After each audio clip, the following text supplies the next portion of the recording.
So hello guys and welcome back to the channel. Today I'm going to show you how to import and export Shopify products in bulk using the CSV file option.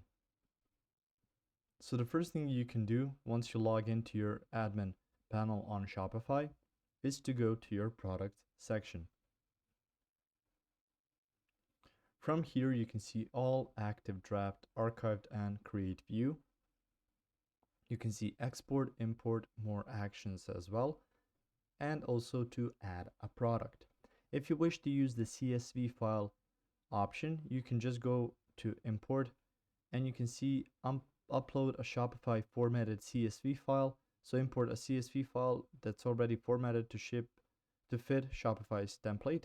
You can also download the sample CSV so you can get accustomed to how it will look. You can also go to export, which you can see this CSV file can update all product information. To update just inventory quantities, use the CSV file for inventory. So you can export the current page, all products.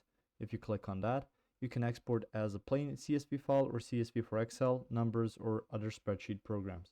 So you can learn more about exporting products to CSV or the bulk editor. So you can click the bulk editor, which will give you some more information of how bulk export and import functions and works on Shopify. So you can see some of the options of how you can bulk import and export through there. If you found this information helpful or useful, you can like the video. You can also share the video. You can subscribe to our channel and click the notification bell to get notified about new videos on Shopify or some other topics you might enjoy as well. See you guys in the next video. Goodbye.